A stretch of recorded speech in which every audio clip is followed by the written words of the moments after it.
Class 10th chapter 7 control and coordination. ठीक है, इससे पहले हमने चैप्टर 6 पढ़ा था, लाइव प्रोसेसेस। तो उसमें हमने बहुत कुछ जाना था, है ना।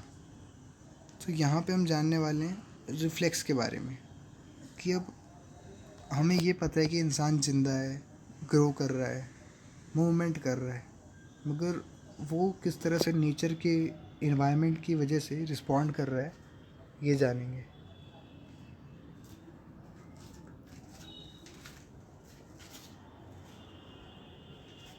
तो पहला आ जाता है एनिमल्स नर्वस सिस्टम। देखो, in animals such control and coordination are provided by nervous and muscular tissue. तो हमारे अंदर कंट्रोल एंड कोऑर्डिनेशन जो है वो नर्वस टिश्यू या मस्कुलर टिश्यू की वजह से होता है। ये कंट्रोल एंड कोऑर्डिनेशन मतलब तो चैप्टर का नाम भी है ना। कंट्रोल करना यानी चीज़ों को रोक पाना, या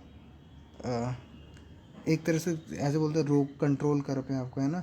तो वो तो चल होता है, मगर एक तरह से कंट्रोल करना यानी उसके ऊपर काबू करना, है ना, उससे काम करवाना। तो हमारा शरीर जो है, जैसे हम अपना चाहेंगे कि हाथों से काम करवा सकें, तो हमारे हाथ जब चाहते हैं हम तब गिलास पकड़ लेते हैं, है ना, पेन पकड़ लेते हैं, लिखना शुरू कर देते हैं ना। तो ये कंट्रोल है। कोऑर्डिनेशन यानी एक दूसरे का साथ लेके काम होना। अब हमारी कोहनी मुड़ी तब जाके हमारा हाथ आगे बढ़ा, है ना, ऐसा कुछ तो कोऑर्डिनेट होता है। तो ये काम जो है वो नर्वस या मस्कुलर टिश्यू करते हैं हमारे एनिमल्स के अंदर, है ना। Touching a hot object is a urgent and dangerous situation. एक हॉट गर्म चीज़ को छू लेना अर्जेंट और डेंजरस चीज़ है ना। तो हमें पता ये चलता है कि भाई ये गर्म चीज़ है। तो ये जो है नर्व्स तक सिग्नल जाते हैं। ठीक है, ये हमारा नर्व सेल है, देखा होगा आपने, क्लास 9th में भी देखा था हमने। बीच में न्यूक्लियस होता है, डेंड्राइट्स होते हैं, रूट लाइक स्ट्रक्चर, और सेल बॉडी होती है, नॉर्मल सेल, मगर ये सबसे बड़ा सेल होता है हमारी बॉडी में, और 1 मीटर लगभग लंबा होता है, जो कि मैंने 9th में भी बताया था। एक्सियन होती है ये, और लास्ट में नर्व एंडिंग होती है। ठीक है, फिर यहाँ से नर्व एंडिंग दूसरे डेंड्राइट से कनेक्ट होके ऐसे चेन बनाते हैं। ठीक है, तो इन्फॉर्मेशन, मान लो कि तुम्हें कोई सेंसेशन होती है ना, तुम जैसे किसी चीज़ को छूते हो और तुम्हें गर्म लगता है, तो वो असल में कहाँ जाता है, वो डेंड्राइट की टिप पे जाता है ना। जो डेंड्राइट दिख रहे हैं उसकी टिप पे जाता है, फिर वहाँ पे केमिकल्स बनते हैं। ध्यान से समझना, सेल बॉडी के अंदर केमिकल्स बनते हैं, और वो केमिकल इलेक्ट्रिकल इम्पल्स बन के एक्सियन से ट्रैवल करते हैं। देखो लिखा है ना, this information acquire at the end of dendritic tip of nerve cell set off a chemical reaction that create a electrical impulse. तो जो इन्फॉर्मेशन है वो डेंड्रेटिक टिप से नर्व सेल में जाती है, तो chemical reaction electrical impulse generate करता है। ठीक है, जिसकी वजह से वो एक्सियन से ट्रैवल करती है और नर्व एंड तक जाती है। और फिर क्या होता है, लिखा है at the end of axon the electrical impulse set off the release of some chemicals. अब आखिर में जाके इलेक्ट्रिकल इम्पल्स से कोई केमिकल की रिलीज को सेट करता है, और this chemical cross the gap or synapse and start a similar electrical impulse in the dendrite of the next. ठीक है, तो इस तरह से चेन चलती है, यानी तुम्हारा केमिकल से इलेक्ट्रिकल बना, इलेक्ट्रिकल से केमिकल, केमिकल से इलेक्ट्रिकल, है ना, ऐसे करके चेन पास होती है। और बीच में गैप को बोलते हैं साइनेप्स। ठीक है, जैसा कि इसमें लिखा है। और असल में होता क्या है कि ये देखो कि रिफ्लेक्स एक्शन जब हम करते हैं, मतलब जैसे हम गर्म चीज़ को कोई छूते हैं, तो हम क्या करते हैं, तुरंत अपना हाथ हटा देते हैं। तो असल में हमारा दिमाग तक, देखो, हमारे ना दिमाग तक भी सिग्नल पहुंचता है, मगर उससे पहले हमारे नर्व्स को सीएनएस तक पहुंच जाता है, सेंट्रल नर्वस सिस्टम तक पहुंच जाता है। अब इन सब के बारे में बताऊंगा। चलो, रिफ्लेक्स क्या होता है पहले तो ये बताओ, किस तरह से रिस्पॉन्ड करते हैं अगर हमारे आसपास जो हो रहा है उसको रिफ्लेक्स कहते हैं। ठीक है, तो तुम्हारे पास बॉल आई, तुमने कैच कर ली, ये तुम्हारा रिफ्लेक्स था। ठीक है, अचानक से कैच कर ली, मतलब उस टाइम पे जो काम अचानक से होता है, जिसे हमें पता नहीं चलता कि हमने कर दिया, है ना। या चल भी जाता है तो हमें लगता है वाह भाई कितने फटाक से कर दिया हमने, है ना।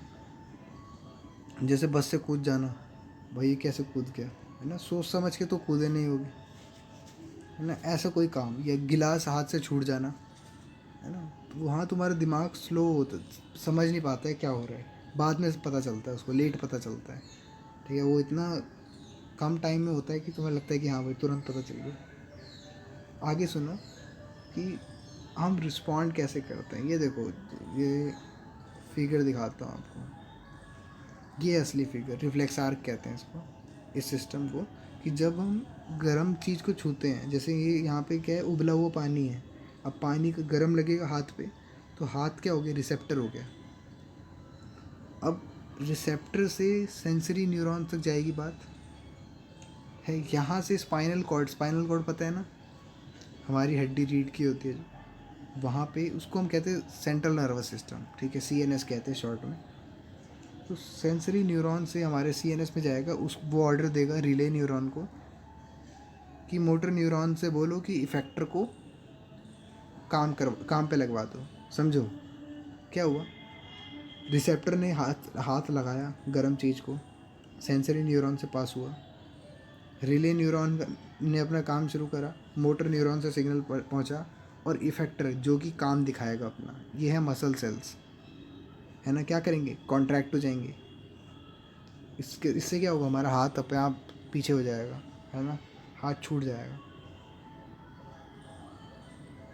तो असल में ना ये ना, देख रहे हो पीछे लिखा है मैसेज टू ब्रेन, तो सेंट्रल नर्वस सिस्टम में ब्रेन भी आता है, ठीक है, पूरा सिस्टम होता है ये, ऐसे नहीं स्पाइनल कॉर्ड अकेला।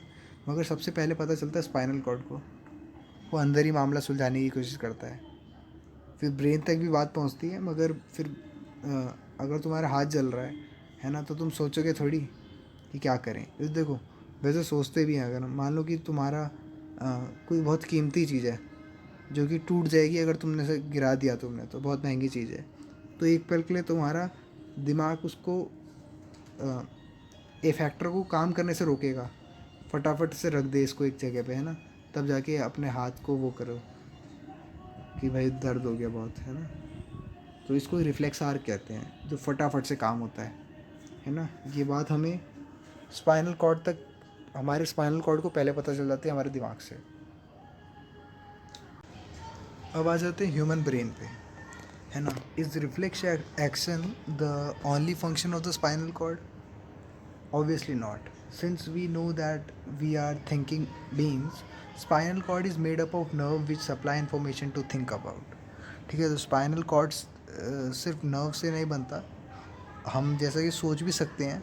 तो असल में स्पाइनल कॉर्ड जो है वो एक तरह का कॉम्प्लेक्स मैकेनिज़्म है, ठीक है, जो इन्फॉर्मेशन को सप्लाई करता है ब्रेन की तरफ, ठीक है। These are concentrated in the brain which is the main coordination centre of the body. तो वहाँ पे मेन कोऑर्डिनेशन सेंटर है, ठीक है, बॉडी का, हमारा brain. The brain and the spinal cord constitute the CNS, central nervous system में brain और स्पाइनल कॉर्ड दोनों आते हैं। They receive information from all parts of the body and integrated, ठीक है, इंफॉर्मेशन लेते हैं और इंटीग्रेट करते हैं, यानी मिलाते हैं। We also think about our action, writing, talking, moving a chair, clapping at the end of program, etc. of voluntary action, which are based on decision what to do next, है ना। voluntary action उन्हें कहते हैं जिनमें हमें पता होता है भाई हम क्या कर रहे हैं। मैं लिख रहा हूँ, मैं ताली बजा रहा हूँ, भाई बढ़िया काम करे इसने, है ना। तो ये सब क्योंकि हमारे डिसीजन पे बेस्ड होते हैं। मान लो बेकार काम करा होगा या मेरा लिखने का मन नहीं होगा तो नहीं लिखूँगा, है ना। तो जो कंट्रोल कर सकते हैं वो होते हैं वॉलेंट्री एक्शन, जो हमारा ब्रेन देखता है, ठीक है। So the brain also has to send message to muscles, ठीक है। तो अगर तुम्हें अपना हाथ हिलाना है तो फिर ब्रेन से मैसेज जाएगा मसल्स पे हाथ के। This is the second way in which the nerve system communicate with the muscles. तो ये दूसरा तरीका है, पहला आपको मैंने रिफ्लेक्स आर्क वाला बता दिया। The communication between the central nervous system and other part of the body is facilitated bye peripheral nervous system, ठीक है। CNS होता है, ये PNS होता है। PNS मतलब पेरिफेरल नर्वस सिस्टम। तो communication between CNS and other part of the body is facilitated bye peripheral nervous system, यानी सेंट्रल नर्वस सिस्टम और बाकी शरीर का जितना भी हिस्सा है उन दोनों के बीच में बातचीत का काम कौन करेगा? पीएनएस करेगा। ठीक है, तो ये पीएनएस में क्या होता है? सीएनएस में तो मैंने बता दिया, स्पाइनल कॉर्ड और ब्रेन होता है। तो पेरिफेरल नर्वस सिस्टम किससे बनता है? cranial nerve arising from the brain and the spinal nerves arising from the spinal cord।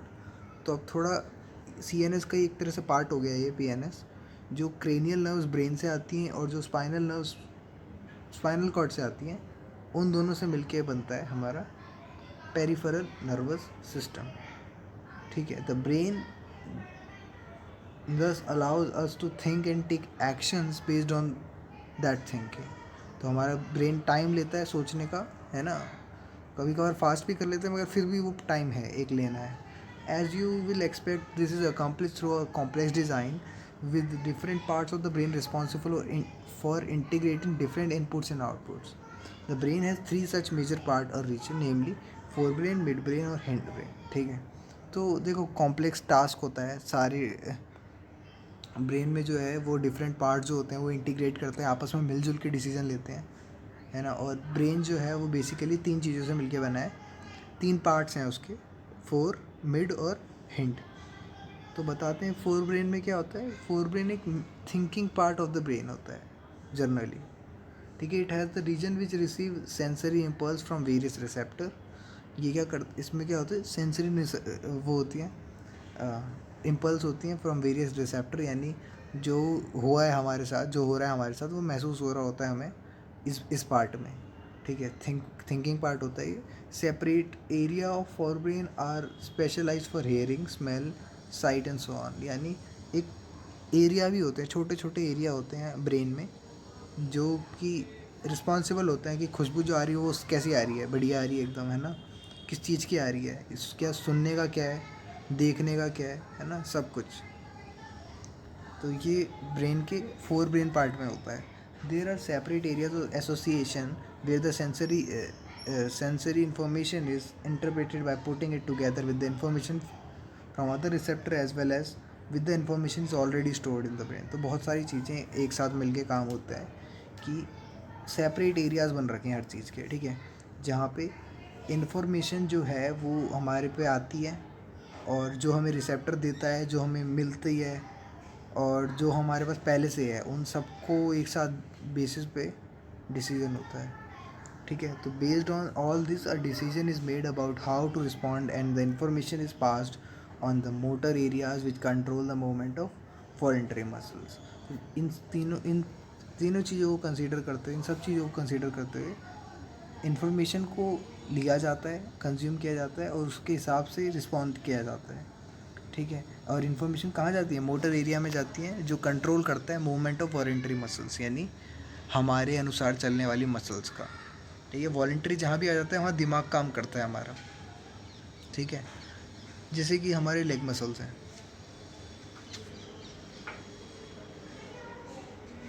ठीक है, तो लेग मसल का क्या चक्कर है भाई कि हम चलते हैं तो हमारी मर्ज़ी से चलते हैं एक तरह से। However, certain sensations are distinct from seeing or hearing। For example, how do we know that we have eaten enough? हाँ, चलो देखना सुनना तो हो गया, मगर हमें कैसे पता चलता है हमने बहुत सारा खाना खा लिया? हमारा पेट तो भाई नीचे है, दिमाग तो ऊपर है ना। तो ये सारी चीज़ें भी क्या कौन करता है भाई, बताओ। The sensation of feeling full is because of the centre associated with hunger. दिमाग के में एक सेंटर होता है, जिस सेंटर मतलब एक जगह होती है, जैसे बोलते हैं ना कि आधार कार्ड का एक सेंटर बनवा दिया वहाँ पे, यानी या एक नया सेंटर बना दिया इस अस्पताल का, है ना। तो ब्रांचिंग ऐसे कह सकते हैं। तो हमारे ब्रेन में एक पार्ट होता है, सेपरेट पार्ट फोर ब्रेन में, जो हंगर को देखता है। ठीक है, तो इस तरह से हमारा फोर ब्रेन दिखता है, आपको दिख रहा होगा फिगर 7.3 में। ह्यूमन ब्रेन में फोर ब्रेन का इतना सारा पार्ट है। मिड ब्रेन तो छोटा है बीचों बीच में, और हिंड ब्रेन कहाँ है? हिंड ब्रेन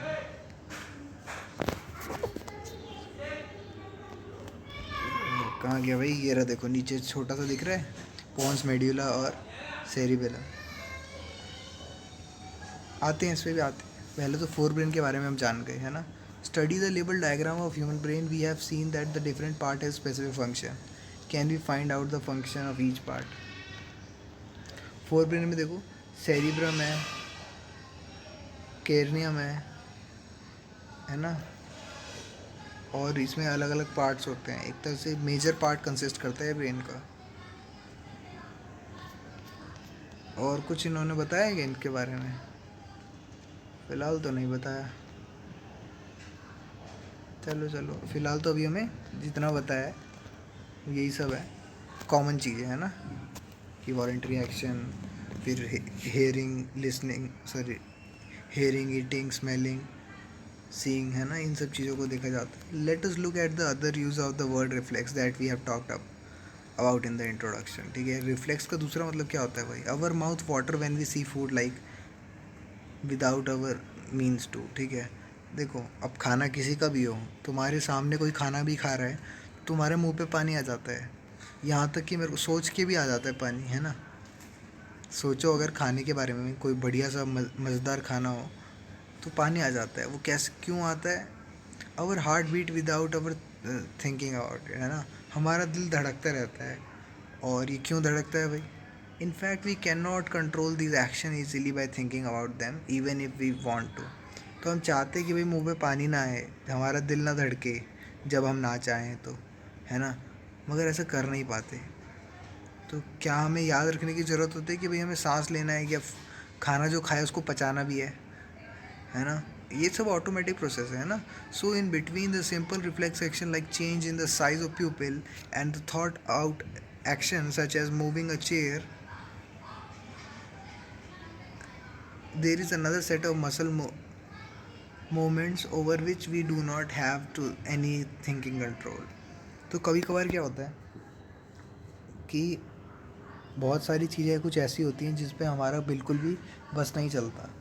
ठीक है, कि जैसे हमारा प्यूपिल का साइज, प्यूपिल मतलब आँखों में जो होता है ना, जो आँख में हम दिखते बोलते हैं ना भी इसकी आँखें काली हैं, इसकी आँखें भूरी हैं, है ना। तो वो जो दिख रहा होता है कलर जो होता है वो ब्लैक कलर का, वो असल में प्यूपिल होता है ना। तो प्यूपिल का साइज़ चेंज करना, कभी बड़ा हो जाता है कभी छोटा हो जाता है, ये भी बताएंगे आपको लाइट में। या फिर मान लो आप चेयर को मूव कर रहे हो, आपको ये ध्यान तक नहीं है ना, हम कहीं और ही ख्यालों में खो रखे हैं, कुछ कर रहे हैं, है ना। जैसे प्रेस जल जाती है। फ़िलहाल यहाँ तो मैं टॉपिक से भटक गया, मगर बस ये सारी चीज़ें क्या होती हैं, इनको हम कंट्रोल नहीं कर सकते। तो many of this involuntary action are controlled by midbrain and hindbrain. तो ऐसे एक्शन जो कि हमारा, जिन पे कोई बस नहीं है, वो इनवॉलेंट्री एक्शन कहलाते हैं। दिल धड़कना सबसे आसान तरीका, सांस लेना सबसे आसान तरीका याद रखने का। ठीक है, हम सांस क्यों ले रहे हैं भाई, भूल क्यों नहीं रहे सांस लेना? क्योंकि ये मिड ब्रेन और हिंड ब्रेन चलाते हैं।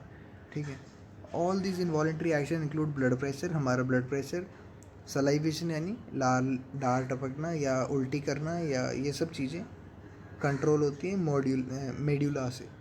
ठीक है, MEDULLA हिंड ब्रेन में होता है। देखो हिंड ब्रेन में दिखा बीचों बीच है पॉन्स, मेड्यूला और सेरिबेलम, है ना। तो मेड्यूला कहाँ होता है? देखो असल में ये ना डिटेल डायग्राम नहीं है ना। और तुम्हें तो NCERT के बनाना है तो वो तो कोई बात नहीं है, मगर ब्रेन जो है बहुत कॉम्प्लेक्स चीज़ है। लोग सालों से लग रखे हैं, मर भी गए हैं लोग तो रिसर्च करते करते, है ना, तब भी इतना नहीं जान पाए इसके बारे में। तो मेड्यूला क्या सोचता है भाई? कहाँ पे थे हम? ये ब्लड प्रेशर, सलाइवेशन, वॉमिटिंग वगैरह, है ना, इसको कंट्रोल करता है। Think about activities like walking in a straight line, riding a bicycle, picking up a pencil. These are possible due to the part of hindbrain called cerebellum.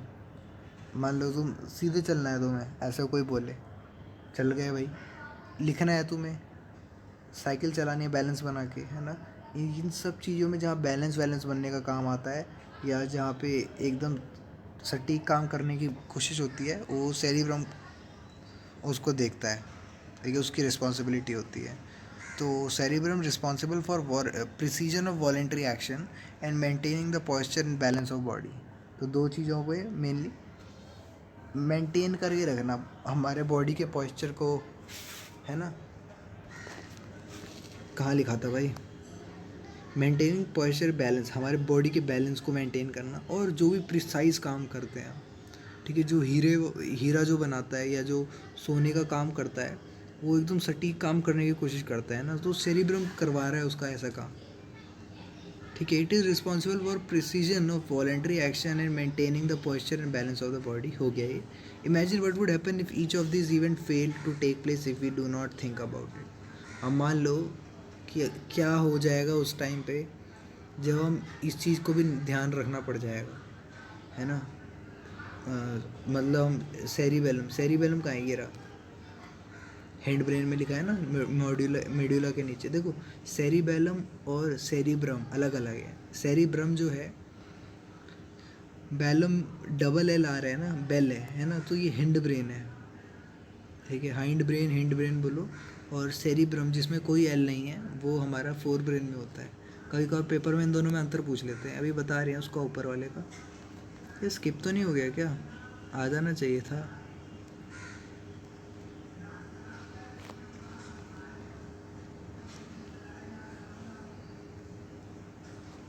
आते हैं. हाँ हाँ.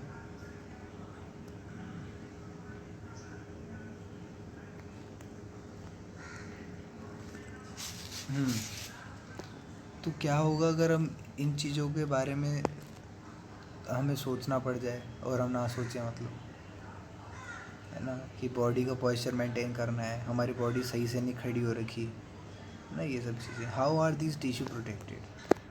अब ये टिश्यू प्रोटेक्ट कैसे रहते हैं, बड़ा सवाल आ जाता है. ठीक है. तो a delicate organ like the brain which is so important for variety of activities need to be carefully protected, है ना. ऐसा दिमाग जो है बहुत संभाल के रखना पड़ता है. for this the body is designed so that the brain is inside a bony box. Inside the box the brain is contained in a fluid filled balloon which provide further shock absorption. If you run your hand down the middle of your back, you will feel a hard bumpy structure. This is the vertebrate column or the backbone which protects the spinal cord. कितनी बढ़िया बात है. भगवान ने बोला कि मैंने इतनी बढ़िया चीज़ बना रखी है तुम्हारे लिए, कहीं तुम तोड़वा ना दो उसको. ठीक है. तो सर के ऊपर उन्होंने क्या रखा, जैसे कंकाल होता है वो देखते हो ना ऊपर, वो चीज़ रखी. साथ ही साथ उसमें फ्लूइड भी भरवा दिया कि मान लो अगर झटका वटका पड़ जाता है तो फ्लूइड की वजह से क्या होगा, एब्जॉर्ब हो जाएगा वो, है ना, शॉक एब्जॉर्प्शन के लिए. और पीछे देखो तुम्हारी रीढ़ की हड्डी होती है, कितनी तगड़ी होती है ना. अब रीढ़ की हड्डी के अंदर स्पाइनल कॉर्ड होती है हमारी, पतली सी नाजुक सी, है ना, तो वो प्रोटेक्ट करती है रीढ़ की हड्डी. वर्टिब्रेट्स हैं या बैकबोन हमारी प्रोटेक्ट करती है स्पाइनल कॉर्ड. ठीक है. स्पाइनल कॉर्ड बैकबोन में होती है एक तरह से अटैच, है ना. जैसे हमारा ब्रेन जो है वो कहाँ पे, उसको एक हेलमेट जैसा कवर कर रहा है. How does the nervous tissue cause action. Nervous tissue action कैसे कॉज करते हैं. हमने ये तो पता लगा लिया नर्वस टिश्यू क्या होते हैं और इन्फॉर्मेशन कैसे लेते हैं या कैसे भेजते हैं और डिसीजन कैसे लेते हैं, मसल्स को डिसाइड करते हैं एक्शन लेने के लिए, है ना. In other words then the action of movement is to be perform, muscle tissue will do the final job. ठीक है. जहाँ पे भी एक्शन कुछ ना कुछ लेना हो, मसल्स का ही काम होता है करना. ये बात तो है. How do animal muscle move. तो हमारी मसल कैसे काम करती है. When a nerve impulse reach the muscle fibre must move. How does a muscle cell move. The simplest notion of movement at the cellular level is the muscle cell will move by changing their shape so that they can shorten. ठीक है. तो अगर cellular level पे देखा जाए, यानी sales के आधार पे देखा जाए, अब मसल तो एक टिश्यू है ना, उसको मसल सेल से बना है छोटे छोटे.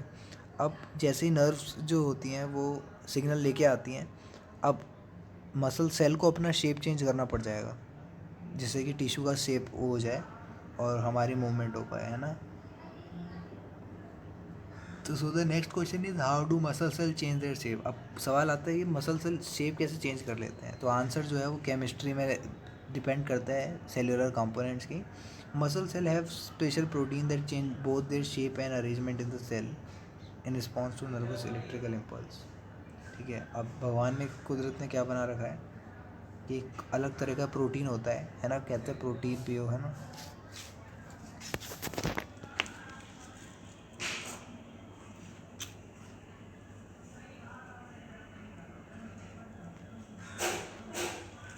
हाँ.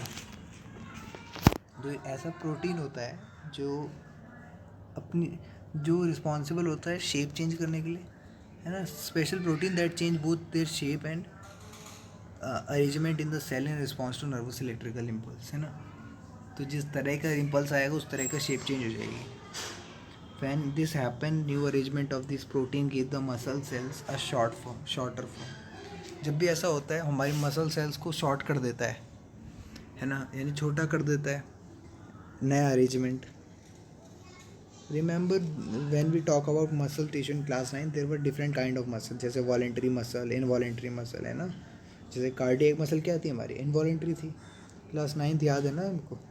तो based on what the discuss so far, what do you think the difference between these two, है ना। वॉलेंट्री मसल क्या होती है, जो हम कंट्रोल कर सकते हैं भाई, जो हमारा ब्रेन कंट्रोल करता है। इनवॉलेंट्री मतलब जो हम नहीं कंट्रोल कर सकते, जो चलनी ही चलती है।